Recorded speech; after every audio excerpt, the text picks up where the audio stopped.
प्रेम से बोलिए शनि देव भगवान की जय। शनि भगवान की कृपा आप सभी भक्तों पर बनी रहे, आप सभी की हर मनोकामना पूर्ण हो। आज शनिवार का दिन है, हम भगवान श्री शनि देव की कथा श्रवण करेंगे।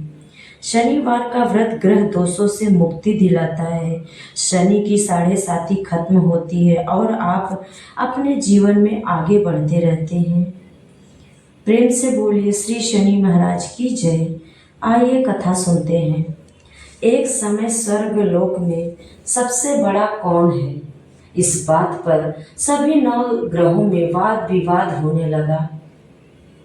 इस पर फैसला करने के लिए सभी 9 ग्रह राजा इंद्र के पास पहुंचे और बोले, हे देवाराज, आज आपको यह फैसला करना होगा कि हमसे में से सबसे बड़ा कौन है। यह प्रश्न सुनकर देवराज इंद्र उलझन में पड़ गए और उन्होंने इस पर फैसले को लेकर असमर्थता जताते हुए सभी 9 ग्रहों को पृथ्वी लोक के राजा विक्रमादित्य के पास जाने का सुझाव दिया। सभी ग्रह भूलोक के राजा विक्रमादित्य के दरबार में पहुंचे और राजा विक्रमादित्य से अपने प्रश्न का जवाब पूछा, जिसको सुनकर राजा विक्रमादित्य भी कुछ देर के लिए परेशान हो उठे, क्योंकि सभी ग्रह अपनी अपनी शक्तियों के कारण महान थे। किसी को भी छोटा या बड़ा कहना उनके लिए परेशानी का कारण बन सकता था। तभी अचानक राजा विक्रमादित्य को एक उपाय सूझा और उन्होंने अलग अलग धातुओं जैसे सोना, चांदी, कांसा, तांबा, शीशा, रांगा, सस्ता और अभ्रक लोहे के 9 आसन बनवाए। सबसे आगे सोना और सबसे पीछे लोहे के आसन को रखा गया। राजा ने सभी देवताओं को अपने अपने आसन पर बैठने को कहा।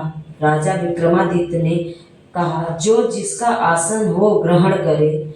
जिसका आसन पहले होगा वह सबसे बड़ा और जिसका आसन बाद में होगा वह सबसे छोटा होगा।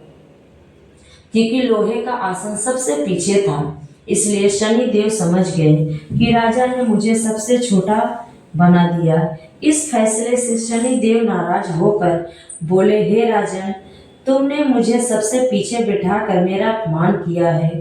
तुम मेरी शक्तियों से परिचित नहीं हो। सूर्य एक राशि में 1 महीने, चंद्रमा 2 महीने 2 दिन, मंगल 1.5 महीने, बुध और शुक्र 1 महीने, बृहस्पति 13 महीने रहते हैं। लेकिन मैं किसी भी राशि पर 2.5 वर्ष से लेकर 7.5 वर्ष तक रहता हूँ। बड़े बड़े देवताओं को मैंने अपने प्रकोप से पीड़ित किया है। अब तू भी मेरे प्रकोप से सावधान रहना। इस पर राजा विक्रमादित्य ने कहा, जो कुछ भाग्य में होगा देखा जाएगा। कुछ समय बाद जब राजा विक्रमादित्य पर 7.5 की दशा आई तो शनि देव ने घोड़े के व्यापारी का रूप धारण किया और बहुत से घोड़ों के साथ विक्रमादित्य के नगर पहुंच गए। राजा विक्रमादित्य उन घोड़ों को देखकर एक अच्छे से घोड़े को अपनी सवारी के लिए चुनकर उस पर चढ़े। राजा जैसे ही उस घोड़े पर सवार हुए वह बिजली की गति से दौड़ पड़ा। तेजी से दौड़ता हुआ घोड़ा राजा को दूर तक जंगल में लेकर चला गया और वहां राजा को गिराकर गायब हो गया। राजा अपने नगर लौटने के लिए जंगल में भटकने लगे, लेकिन राजा को कोई रास्ता नहीं मिला। राजा को बहुत तेज भूख प्यास लगी थी। जंगल में बहुत घूमने पर राजा को एक चरवाहा मिला। राजा ने उससे पानी मांगा। पानी पीकर राजा ने उस चरवाहे को अपनी अंगूठी दे दी और उससे रास्ता पूछकर जंगल से निकलकर पास के नगर में चल दिए। नगर पहुंचकर राजा एक सेठ की दुकान पर बैठ गए। राजा के कुछ देर दुकान पर बैठने से सेठ की बहुत बिक्री हुई। सेठ ने राजा को भाग्यवान समझा और उसे अपने घर भोजन पर ले गया। सेठ के घर में सोने का एक हार खूंटी पर टंगा हुआ था। राजा को उस कमरे में छोड़कर सेठ कुछ देर के लिए बाहर चला गया। तभी राजा के देखते देखते खूंटी सोने के उस हार को निगल गई। सेठ ने जब हार गायब देखा तो उसने चोरी का संदेह राजा पर किया और अपने नौकरों से कहा कि इस परदेसी को रस्सियों से बांधकर नगर के राजा के पास ले चलो। राजा ने विक्रमादित्य से हार के बारे में पूछा तो उन्होंने बताया कि खूंटी ने हार को निगल लिया। इस पर राजा क्रोधित हुए और उन्होंने चोरी करने के अपराध में विक्रमादित्य के हाथ पांव काटने का आदेश दे दिया। सैनिकों ने राजा विक्रमादित्य के हाथ पांव काटकर उन्हें सड़क पर छोड़ दिया। कुछ दिन बाद एक तेली उन्हें उठाकर अपने घर ले गया और कोल्हू पर बैठा दिया। राजा आवाज देकर बैलों को हाँकता रहता। इस तरह तेली का बैल चलता रहा और राजा को भोजन मिलता रहा। शनि के प्रकोप की 7.5 पूरी होने पर वर्षा ऋतु आरंभ हुई। एक दिन विक्रमादित्य मेघ मल्हार गा रहा था। तभी नगर की राजकुमारी मनभावनी रथ पर सवार होकर उस घर के पास से गुजरी। उसने मल्हार सुनी तो उसे अच्छा लगा, जिसके बाद राजकुमारी ने दासी को भेजकर गाने वाले को बुला लाने को कहा। दासी लौटकर राजकुमारी को बताया कि वह अपंग है, लेकिन राजकुमारी उसे मेघ मल्हार से मोहित हो गई थी, जिसके बाद सब कुछ जानते हुए भी उसने अपंग से विवाह करने का निश्चय किया। राजकुमारी ने अपने माता पिता से जब यह बात कही तो वह हैरान रह गए। उन्होंने राजकुमारी को बहुत समझाया, लेकिन राजकुमारी ने जिद नहीं छोड़ी और प्राण त्याग देने की बात कहने लगी। आखिरकार राजा रानी ने विवश होकर अपंग विक्रमादित्य से राजकुमारी का विवाह कर दिया। विवाह के बाद राजा विक्रमादित्य और राजकुमारी तेली के घर में रहने लगे। एक रात स्वप्न में शनि देव ने राजा से कहा, राजा, तुमने मेरा प्रकोप देख लिया, मैंने तुम्हें अपने अपमान का दंड दिया है। इस पर राजा ने शनिदेव से क्षमा मांगते हुए कहा, हे शनिदेव, आपने जितना दुख मुझे दिया किसी और को कभी मत देना, मुझे माफ कर दीजिए। इस पर शनिदेव ने कहा, राजन, मैं तुम्हारी प्रार्थना स्वीकार करता हूँ। जो कोई स्त्री पुरुष मेरी पूजा करेगा, कथा सुनेगा, जो नित्य ही मेरा ध्यान करेगा, चींटियों को आटा खिलाएगा, वह सभी प्रकार के कष्टों से मुक्त होगा और उसकी सभी मनोकामना पूर्ण होगी। अगले दिन प्रातःकाल राजा विक्रमादित्य की नींद खुली तो अपने हाथ पांव देखकर राजा को बहुत खुशी हुई। उन्होंने मन ही मन शनिदेव को प्रणाम किया। राजकुमारी भी राजा के हाथ पांव सलामत देखकर आश्चर्य में डूब गई। तब राजा विक्रमादित्य ने अपना परिचय देते हुए शनिदेव के प्रकोप की सारी कहानी सुनाई। इधर जब सेठ को इस बारे में पता चला तो वह दौड़ता हुआ आया और राजा विक्रमादित्य के चरणों में गिरकर माफी मांगने लगा। राजा विक्रमादित्य ने उसे क्षमा कर दिया, क्योंकि वह जानते थे कि यह सब तो शनि देव के प्रकोप के कारण हुआ था। सेठ राजा विक्रमादित्य को अपने घर ले गया और उसे भोजन कराया। भोजन करते समय वहां सबके सामने उसी खूंटी ने हार उलट दिया। सेठ ने भी अपनी बेटी का विवाह राजा के साथ कर दिया और बहुत से स्वर्ण आभूषण धन देकर राजा को विदा किया। राजा विक्रमादित्य राजकुमारी मनभावनी और सेठ जी की बेटी के साथ अपने नगर वापस पहुंचे तो नगर वासियों ने हर्ष के साथ उनका स्वागत किया। अगले दिन राजा विक्रमादित्य ने पूरे राज्य में घोषणा कराई कि शनिदेव सब ग्रहों में सर्वश्रेष्ठ हैं। हर एक स्त्री पुरुष शनिवार को उनका व्रत करे और व्रत कथा अवश्य सुने। तो ऐसे हैं हमारे शनिदेव महाराज। हे शनिदेव महाराज, जैसे आपने विक्रमादित्य के ऊपर अपनी कृपा बरसाए, वैसे सदा ही अपने भक्तों पर कृपा अपनी बरसाते रहिए। प्रेम से बोले शनिदेव महाराज की जय। अब सुनते हैं शनिदेव की दूसरी कथा। एक बार एक ब्राह्मण पूजा पाठ करने जा रहा था। उसे रास्ते में शनि महाराज मिले। ब्राह्मण बोला, शनि महाराज, आप कहाँ जा रहे हैं?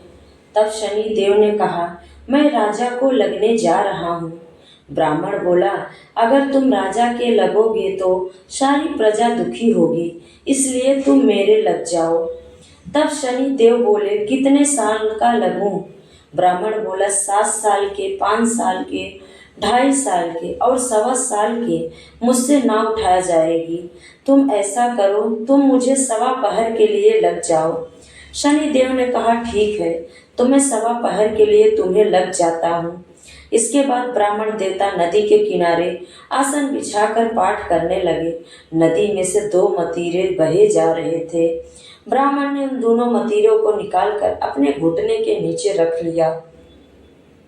देखते ही देखते वह दोनों मतीरे राजा के बेटे के सिर में बन गए। फिर ब्राह्मण के पास शनिदेव आए और बोले, ब्राह्मण, तुमने राजा के लड़कों के सिर काट कर रखे हैं। तब ब्राह्मण बोला, किसी को मत कहना कि मुझे शनि की दशा लगी है।